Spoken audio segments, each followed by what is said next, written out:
حضرت مولا علی شیر خدا کی محبت، ان کا نام آئے تو دل ٹھنڈا ہو جائے، آنکھوں میں روشنی آئے، چہرہ روشن ہو جائے، تو معنی یہ ہے کہ ایمان مضبوط ہے دل میں۔ اور اگر بندہ کمزور ہونے لگ جائے، اگر اس کی کیفیات کوئی اور رنگ پیش کرے، تو معنی یہ ہے کہ ایمان سینے میں مضبوط نہیں ہے۔ حضرت علی شیر خدا سے حضور کا جو قربت کا تعلق دیکھیں، کچھ لوگ ایسے ہوتے ہیں کہ جن سے قربت ہوتی ہے۔ آپ نے کبھی دیکھا ہے ہر بندے سے مل کے بندہ رو نہیں سکتا، ہر بندے کو دیکھ کے رونا آتا نہیں، لیکن کچھ لوگوں سے روح ملتی ہے نا کسی کی، تو ویسے کبھی وہ بندے مل جائے نا، دل کرتا ہے تینوں سامنے بٹھا لاں تے درد پرانے چھیڑا۔ کچھ لوگ ایسے ہوتے ہیں جن کے ساتھ حضور تشریف فرما ہے، حضرت علی شیر خدا کہیں گئے ہوئے ہیں، تو محبوب کیا فرماتے ہیں؟ فرماتے ہیں اللہ اس وقت تک میرے پاس حضرت اسرائیل کو نہ بھیجنا جب تک میں علی سے ملاقات نہ کر لوں۔ دعائیں ہو رہی ہے کہ میری جب تک ملاقات نہ ہو جائے، میرا جانے کا وقت نہ آئے۔ مشکات میں حدیث موجود ہے۔ تو سرور کائنات علیہ السلام کا جو ان کے ساتھ قربت ہے، حضور کا جو ان سے پیار ہے، حضور نے ہر مہاجر کو ایک انصاری کا بھائی بنایا۔ انصار کے اندر حضور نے بھائی چارہ قائم فرمایا، اور یہ تاریخ کا وہ والا بھائی چارہ ہے جس کی نہ اس سے پہلے کوئی مثال ہے، نہ قیامت تک دوبارہ کوئی مثال دی جا سکتی ہے۔ بھائی جب سگے بھائی جب شادی شدہ ہو جاتے ہیں نا، تو ان کی اپنی اپنی جیبیں ہو جاتی ہیں، اپنی اپنی گفتگو ہو جاتی ہے۔ 6 ماہ کے بچے کے بارے میں بھی وہ کہنے لگ جاتے ہیں میں نے بچوں کا بھی تو کچھ بنانا ہے نا۔ انہیں بالکل اب وہ چیزیں نظر آنی بند ہو جاتی ہیں جس میں والدین اور بہن بھائی شامل ہوتے ہیں۔ وہ کہتے ہیں میرے بھی تو بچے ہیں۔ لیکن یہ بھائی چارہ مہاجرین اور انصار کا اتنا زبردست اور معنی خیز ہے، حضور نے بھائی چارہ قائم فرمایا۔ سگے بھائیوں کو وراثت دینا مشکل ہوتا ہے، بڑا کہہ رہا ہوتا ہے کمائی تو میں نے کی تھی، چھوٹا کہہ رہا ہوتا ہے کہ باہر تو پہلے میں گیا تھا، جھگڑے۔ لیکن یہ تاریخ اسلامی کا وہ بھائی چارہ ہے کہ جن میں برادری، قبیلہ، رنگ، نسل، علاقہ ایک نہیں، پر ہزاروں قومیں وجود میں آئیں دہر میں خشک و تر کے رشتے سے۔ ہم نے بنیاد دوستی رکھی یاد خیر البشر کے رشتے سے۔ اور اقبال نے جن انداز میں اس مضمون کو بیان کیا ہے وہ انداز ہی نرالا ہے۔ اقبال فرماتے ہیں خاص ہے ترکیب میں قوم رسول ہاشمی، بننے میں کوئی خاص، ان کی ترکیب بھی کوئی خاص ہے۔ حضور نے بھائی بھائی بنا دیا۔ اب بھائی جن کو دینی اسلامی مذہبی بھائی بنایا ہے، وہ دوسرے بھائی کے بارے میں کیا ذہن رکھتا ہے؟ وہ کہتا ہے کہ میرے بھائی میرا کاروبار بھی آدھا تیرا، جائیداد بھی آدھی تیری، چونکہ تو میرا بھائی ہے تو تو رسی لے کے پیمائش کر لے، میں اپنا گھر بھی بانٹ کے آدھا تجھے دینا چاہتا ہوں۔ جب اس قدر زیادہ لوگوں کی نظریاتی پختگی ہوئی اور لوگ اس قدر زیادہ مزاج رکھنے لگے، تو پھر ایک خاص قربت کا ماحول وہاں نظر آیا۔ پھر وہ جو مہاجر بن کے آئے تھے اور بہت زیادہ جن لوگوں نے جہاد کیا تھا، جد و جہد کی تھی، گھر بار چھوڑے تھے، پھر ان لوگوں کو زیادہ دشواری نہیں ہوئی، زیادہ آزمائش نہیں ہوئی دل لگانے میں اور مدینے میں رہنے میں۔ بڑی آسانی سے وہ لوگ وہاں رہنے لگے، اور بڑی جلدی ان کا مدینے سے اور اہل مدینہ سے پیار بڑھ گیا۔ تو میرے عزیز بھائیوں، حضور نے ہر انصاری اور مہاجر کو ایک دوسرے کا بھائی بنا دیا، سب کو بنا دیا۔ حضرت علی رہ گئے۔ اب یہ تو دونوں مہاجر ہیں، حضور بھی مکہ شریف سے آئے ہیں، حضرت علی بھی، بظاہر تو دونوں مہاجر ہیں، اگرچہ ساری زمین کے مالک رسول پاک ہیں۔ سب کو بھائی بھائی بنا دیا، تو اب ہر بندے کو بھائی مل رہا ہے، اور بھائی بڑے پیارے ہوتے ہیں۔ میں کئی دفعہ کہتا ہوں کہ بھائی بڑے پیارے ہوتے ہیں، کچھ قدورتیں دنیاوی طور پر معاذ اللہ دلوں میں آ جاتی ہیں، لیکن بھائی کا درد جو بھائی محسوس کر سکتا ہے وہ بھی دوسرے کو محسوس نہیں ہوتا۔ تو حضرت علی جب کسی کے بھائی نہیں بنائے گئے تو رو ہی پڑے۔ اتنے دلیر بندے تھے، پر بھائی کی ضرورت بندہ اتنی محسوس کرتا ہے۔ اس کو بھائی سے لگاؤ اتنا زیادہ ہوتا ہے کہ مولا علی رو پڑے، مشکات میں موجود روئے۔ حضور نے فرمایا کیوں روتے ہو؟ عرض کی حضور آپ نے سب کو ایک دوسرے کا بھائی بنایا ہے، میں رہ ہی گیا ہوں، مجھے کسی کا بھائی نہیں بنایا۔ اب وہ آنسوؤں میں لپٹی ہوئی وہ بات حضرت علی نے عرض کی تو محبوب نے فرمایا علی انت اخی فی الدنیا والآخرہ، فرمایا علی تو میرا بھائی ہے، اور نرا دنیا میں نہیں، تو دنیا اور آخرت میں میرا بھائی ہے، تو میرا بھائی ہے دنیا میں بھی اور آخرت میں بھی۔ تو حضرت مولا علی شیر خدا کرم اللہ تعالی وجہہ الکریم کے جو فضائل ہیں، جو ان کے خصائص ہیں، ان کی جو فضیلت کی باتیں، میں نے جیسے کہا کہ انہیں بڑی زیادہ دلچسپی تھی میدان جہاد سے، شوق شہادت ان کا دیدنی تھا۔ ایک موقع پر نبی پاک صلی اللہ تعالی علیہ وسلم نے ارادہ فرمایا کہ حضرت علی کو اپنا نائب بنا کے مدینہ منورہ میں چھوڑ کے جایا جائے۔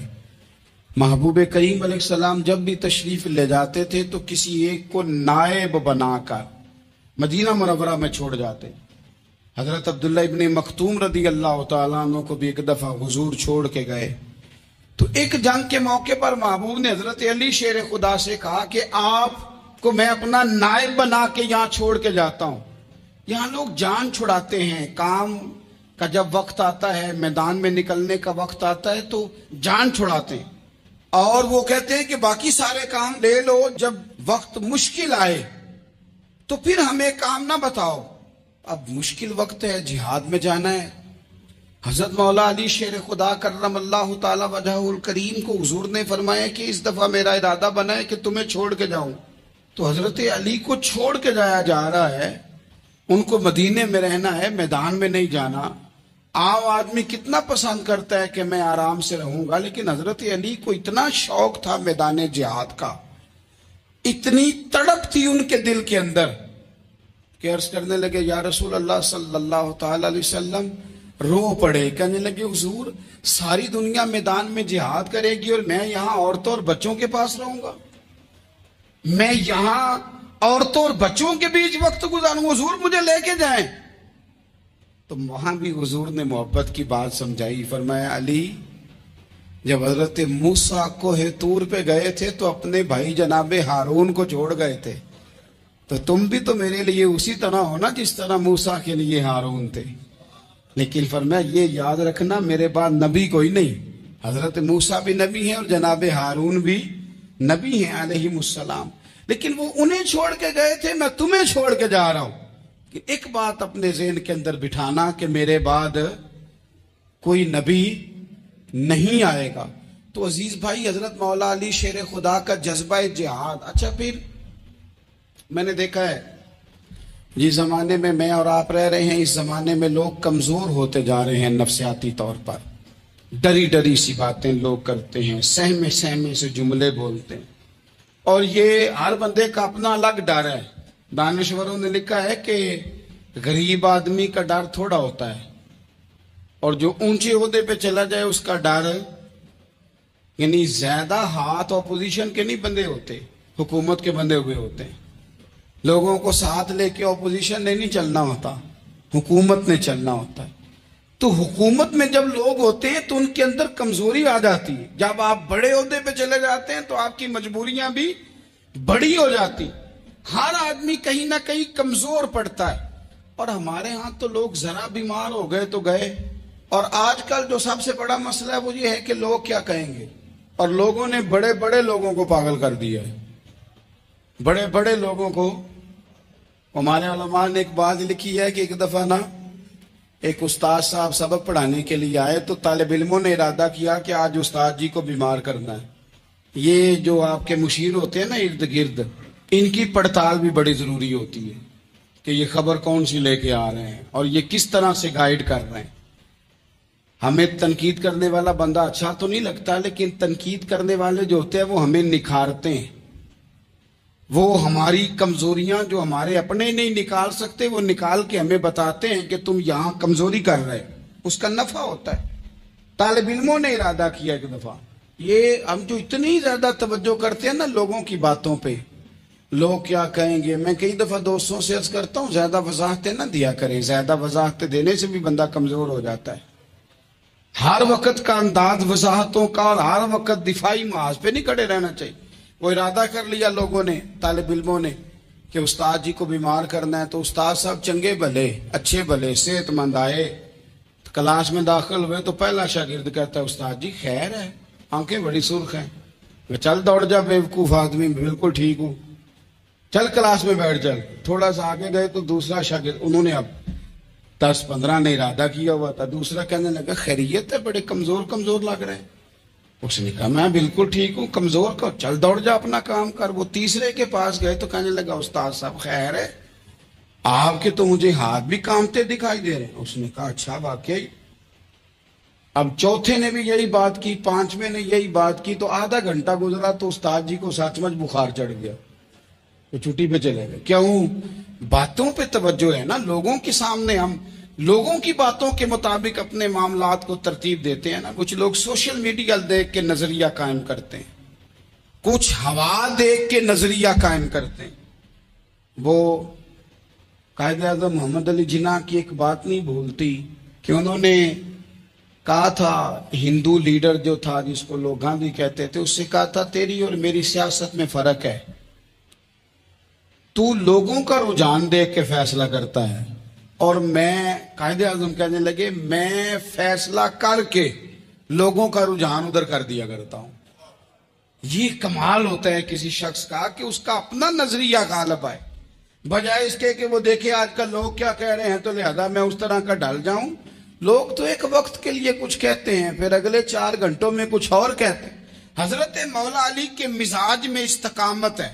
اور جو لوگ جو بہت زیادہ پراپوگنڈا کرتے ہیں اور بہت زیادہ کسی کے بارے میں بات کرتے ہیں، ان کا وہ مزاج نہیں، ان کی وہ طبیعت نہیں، وہ اپنے حساب سے فیصلہ کرتے. ایک شخص تھا عمر بن عبد ود، 90 سال کا بوڑھا، لیکن جب تلوار لے کے میدان میں آتا تھا تو 1000 آدمی کے مقابلے میں لڑتا تھا.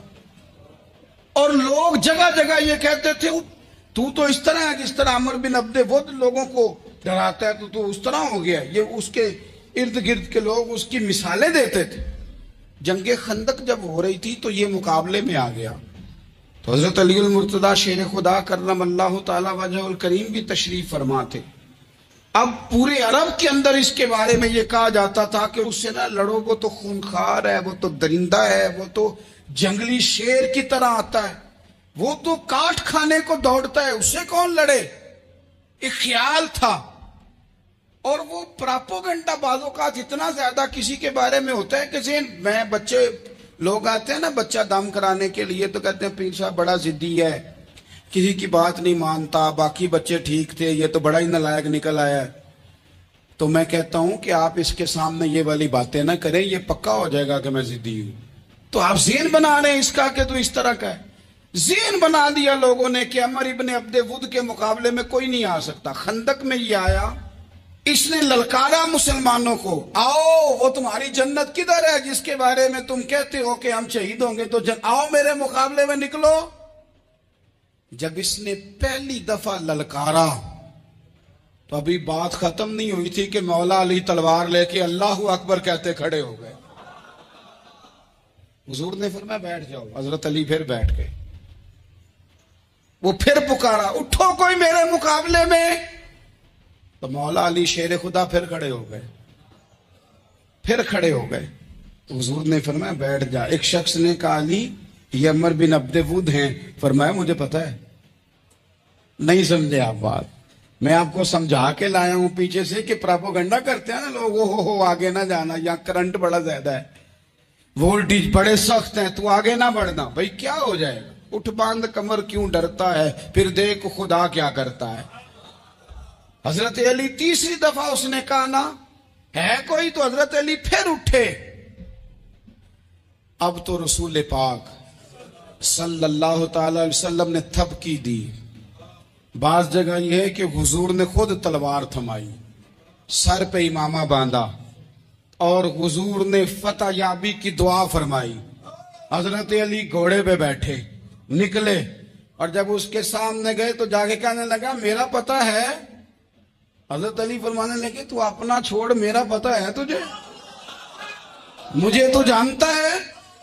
کہنے لگا میں 1000 کے مقابلے میں اکیلا لڑتا ہوں۔ حضرت علی شیر خدا فرمانے لگے پتہ نہیں تو کن سے لڑتا رہا ہے، جانے وہ کون ہے جن سے تو لڑتا رہا ہے، وہ کون 1000 تھے جو تیرے مقابلے میں آتے تھے، پتہ نہیں۔ تو کہنے لگا میرا نام میری ماں نے عمر بن عبد ود رکھا ہے۔ فرمایا چھوڑ تو، میری ماں نے میرا نام حیدر رکھا ہے۔ کہنے لگا تیری عمر چھوٹی ہے، کوئی بڑا لا۔ فرمانے لگے یہ تو جب پنجے میں پنجہ ملے گا تو پتہ چلے گا عمر کس کی چھوٹی ہے، ابھی تو کہانیوں سے متاثر کرنا چاہتا ہے، تو چاہتا ہے کہ تو پریشر ڈالے اور میں تیری بات سنوں، تو مقابلے میں آ، ڈینگے نہ مار، کہانیاں نہ سنا، دیواریں ہلتی رہتی ہیں اور در کانپ جاتا ہے۔ علی کا نام سن کے اب بھی خیبر کانپ جاتا ہے۔ تو مقابلے میں آ، تو باتیں بنا رہا ہے، کہانیاں سنا رہا ہے۔ وہ کہنے لگا تو بچہ ہے، میں چاہتا نہیں تیرا خون بہاؤں۔ تو حضرت علی کہنے لگے میں بڑے دن سے پریشان ہوں کہ کسی بے ایمان کا خون بہایا کیوں نہیں، میرا بڑا دل کر رہا ہے تیرا خون بہاؤں۔ اس نے بڑی زوردار ضرب لگائی، غصے میں اتنا پاگل ہوا، کیونکہ اس کے بارے میں معروف تھا کہ وحشی مزاج آدمی، اتنا سخت پاگل ہوا غصے میں، اس نے اپنے گھوڑے کے پیر کاٹ ڈالے، پہلے تلوار گھوڑے کو دے ماری، اس کو کاٹ کے دوڑا۔ یہ کیوں کرتے تھے لوگ، عرب کے لوگ اس وقت یہ کام کرتے تھے کہ ہم نے گھوڑا ہی مار ڈالا ہے تاکہ ہم بھاگ نہ سکیں۔ کہتے ہیں نا کشتیاں جلا دی ہیں کہ اب واپس جانے کا راستہ ہی بند ہو جائے، گھوڑے کے پیر کاٹ ڈالے کہ بھاگنا نہیں۔ اور بڑی زور سے اس نے ضرب لگائی حضرت علی پر۔ حضرت علی نے جب روکی تو وہ ڈھال ٹوٹ گئی حضرت مولا علی، اور آپ کے امامے کو اس کی تلوار بھی لگی۔ آپ نے فرمایا دکھا لیا تو نے زور، اب میری باری ہے۔ حضرت مولا علی شیر خدا کا قد بظاہر چھوٹا تھا، صحابہ کہتے ہیں ہم دور سے دیکھ رہے تھے، اللہ اکبر کہہ کے تھوڑا سا زمین سے وہ اٹھے، تھوڑا سا اٹھے، اور پھر دوبارہ نہیں انہیں تلوار چلانی پڑی، ایک ہی ضرب لگائی اور اس کے 2 ٹکڑے کر کے اسے زمین پہ پھینک دیا۔ تو عزیز دوست آپ یاد رکھیں گے اس بات کو کہ اپنی زندگی کے اندر مروب ہونا چھوڑ دیں، روب میں۔ تاتاریوں نے مسلمانوں کو مروب کر لیا تھا، روب ڈال لیا تھا کہ ہم بہت بڑے لوگ ہیں۔ یہی آج ہمارے ساتھ بہت سارے لوگ کرتے ہیں، دلوں میں روب آ جاتا ہے، امیر رشتہ دار کا، فلانے کا، فلانے کا، پھر وہ جو مرضی کرتا ہے۔ تاتاریوں کی ایک بی بی، وہ کیا کرتی، وہ 9-10 مسلمان نوجوانوں کو سڑک پہ کھڑا کر جاتی، کہتی ادھر کھڑے ہونا، میرے آنے تک ہلنا نہ، جوان ہے لیکن روب ہے نا کہ یہ بڑے وحشی ہیں۔ اکیلی بی بی اندر جاتی، تلوار لے آتی، اور وہ کھڑے ہیں، وہ بھاگے بھی نہیں، اتنا ڈر گئے، ٹانگیں کانپ رہی ہیں، بھاگنے کی بھی جرت نہیں کر رہے۔ تسلی سے گئی ہے، تلوار لے کے آئی ہے، اور اس نے 9 جوان مسلمانوں کے گلے کاٹ دیے۔ اس روب سے نکلے باہر، نوجوانوں سے کہتا ہوں نکلو۔ اور جن لوگوں نے دنیا میں انقلاب برپا کیا وہ غریب گھروں کے تھے، وہ لوگ تھے کہ جو بظاہر کسی بڑے قبیلے سے نہیں تھے۔ ہم محنت کریں، تعلیم حاصل کریں، جدوجہد کریں، مشقت کریں، اپنی زندگی میں کچھ مقاصد کے حصول کے لیے آگے بڑھیں۔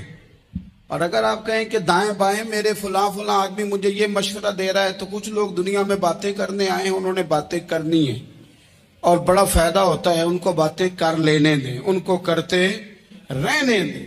کام کرنے والا بندہ کام کرتا ہے اور کرتا ہی چلا جاتا ہے، وہ منزل تک پہنچ جاتا ہے۔ تو حضرت علی کے مزاج میں دلیری ہے، ہمت ہے، ایک بات۔ اور دوسری بات دانائی، حکمت۔ یہ جو ہمارے فیصلے ہیں نا جذباتی، اور جناب آج فلانے نے یہ کہہ دیا تو میرا پروگرام یہ بن گیا، تو پھر کل کسی نے اور کچھ کہہ دیا تو میرا پلان اور بن گیا۔ میں سب سے زیادہ ان لوگوں کے حق میں پریشان ہوتا ہوں جو سویرے کچھ اور کہتے ہیں، دوپہر کو کچھ اور کہتے ہیں، شام کو کچھ اور کہتے ہیں۔ بھئی آپ کا کوئی نظریہ ہونا چاہیے، کوئی ویژن ہونا چاہیے زندگی میں، آپ کے اندر کوئی حکمت اور دانائی ہونی چاہیے۔ اس کے لیے کیا کرنے کی ضرورت ہوتی ہے؟ اس کے لیے ضرورت ہوتی ہے کہ آپ کا ذہن ایک طرف ہو، میرے اسا فرمایا کرتے تھے زندگی میں ایک کام کر لو پر صحیح کر کے کر لو. ہم نے تو سارے کام کرنے ہیں. آج کل ہر بندہ صحافی ہے، ہر بندہ تجزیہ نگار ہے، ہر بندہ سیاستدان ہے، ہر بندہ ہی مفتی ہے، ہر بندہ ہی جناب واعظ ہے، ہر بندے کے پاس ہی کچھ مسئلے. اس کا نقصان یہ ہے کہ کسی کے پاس بھی کچھ نہیں. وہ کسی درویش نے کہا تھا کہ جب سب لیڈر ہوں تو سمجھو کوئی لیڈر نہیں، کیونکہ سارے جو لیڈر ہو گئے. میرے عزیز، ایک طرف ذہن کو رکھیں اور اپنے اس کام میں کمال پیدا کریں. حضرت مولا علی شیر خدا کو اللہ نے حکمت دی تھی. نبی پاک صلی اللہ تعالی وسلم کے صحابی حضرت عبداللہ ابن مسعود رضی اللہ تعالیٰ عنہ فرماتے ہیں، امام ابو نعیم نے لکھا ہے کہ حضرت عبداللہ ابن مسعود فرماتے ہیں نبی پاک صلی اللہ علیہ وسلم نے فرمایا اگر حکمت کے 10 حصے کیے جائیں نا، دانائی کے 10 حصے کیے جائیں تو اس میں سے 9 حصے اللہ تعالیٰ نے حضرت علی کو عطا فرمائے اور ایک حصہ باقی لوگوں کو ملا. دانا تھے، معاملہ فہم. کچھ بندے بڑے منافق قسم کے تھے تو حضرت علی اذان ہو گئی تو وہ حضرت مولا علی شیر خدا کے پاس آ گئے. اذان ہو گئی، حضرت علی نے جماعت کرانی. ان کا خیال تھا کہ آج ہم نے جماعت لیٹ کرانی ہے کسی طریقے سے. ہم چونکہ زیادہ باتیں، میں دوستوں سے کہتا ہوں بہت زیادہ خبریں نہ دیکھا کرو، بہت زیادہ بھی چیزیں نہ سنا کرو. آپ تو میرے بھائی موبائل کے اندر چلے جائیں گے، پھر باہر کی دنیا تو اور ہے. تو تھوڑا باہر بھی نکلیں تصویروں سے، تھوڑا باہر بھی آئیں، دیگر معاملات بھی دیکھیں. ہمیں بڑے بڑے اچھے لوگ زندگی میں مل جائیں گے لیکن ہم ان کے قریب نہیں جاتے. ہم دیکھتے نہیں کہ اصل بات کیا ہے، سنی سنائی چیزوں پر زیادہ گمان کرتے ہیں. اب حضرت علی چونکہ بڑے دانا تھے، مسلح پہ بڑھ رہے ہیں، جماعت کھڑی کرنی، اللہ اکبر کہہ رہے ہیں. بندوں کا خیال تھا نماز لیٹ کرانی ہے. نے فٹافٹ حضرت علی سے کہا کہ حضور ذرا وہ جانور تو بتائیے گا کتنے ہیں جو انڈے دیتے ہیں، اور ذرا وہ بھی بتائیے گا جو بچے دیتے ہیں. یہ ذرا اب کتنے کو بندہ جانور گنے، آہستہ آہستہ بندہ شمار کرے. ہو بکری جو ہے وہ بچہ دیتی ہے، مرغی انڈا دیتی ہے، اور گائیں جو ہے وہ بچہ دیتی ہے، اور بطخ جو ہے وہ انڈا دیتی ہے. بندہ تو یہ گننے لگ جائے. تو حضرت علی شیر خدا یہاں ہاتھ ہیں، فرمانے لگے گھر جا کے گن لینا. موٹی سی بات بتاتا ہوں، جن جانوروں کے کان باہر ہوتے ہیں وہ بچے دیتے ہیں، جن کے اندر ہوتے ہیں وہ انڈے دیتے ہیں. اللہ اکبر. نماز کی نیت باندھ لی، تم گننا گھر جا کے. موٹی سی بات بتا دیتا ہوں. وہ صاحب کہتے ہیں میں حضرت علی رضی اللہ تعالیٰ عنہ کو الجھانے آیا تھا، میں خود بڑا الجھ گیا. یہ کیا ماجرا ہے، کیا معمہ ہے کہ 2 فکروں میں انہوں نے بات کو سمیٹا اور کمال کر دی. کہنے لگے گھر جا کے گننا، یہاں ٹائم نہیں، نماز کا وقت ہے. بس جن کے کان اندر ہے نا وہ انڈے دیتے ہیں، اور جن کے باہر ہیں وہ جا جا کے حساب کرنا. آپ ڈھونڈ لیں، تلاش کر لیں، چلے جائیں ماہرین کے پاس، پر شیر خدا شیر ہی ہے. حضرت مولا علی کے جملوں میں کمال ہے. ان کی دانائی، ان کا تدبر، ان کی حکمت، ان کا فہم، ان کی فراست، ان کا کمال. ایک شخص بڑی دور سے آیا، اس نے کہا حضور مجھے نا لمبی باتیں یاد نہیں رہتی، 2 باتیں بس بتا دیں میں عمل کروں تو زندگی بن جائے. 2 باتیں. تو حضرت علی فرمانے لگے لمبی امیدیں نہ لگانا، لمبی امیدیں نہ لگانا، موت کا پتہ نہیں کب آ جائے. منصوبہ بندی ضرور کرنا آنے والی نسلوں کے لیے، اپنی ذات کے لیے لمبی امیدیں نہ باندھنا، یہ بھی کر لوں گا، یہ بھی کر لوں گا. ہم ریٹائر نہیں ہوتے زندگی بھر، پلان پہ پلان، پلان پہ پلان. تو اگر ہم پلان کر رہے ہوتے ہیں تو جو ہمارے نیچے ہوتے ہیں وہ ہمیں ریٹائر کرنے کا پلان کر رہے ہوتے ہیں. اولادیں تک والدین کو کمزور کرنے کے در پہ ہوتی ہیں کہ اب یہ ہٹے تو ہماری باری آئے. حضرت علی فرمانے لگے 2 کام، ایک تو لمبی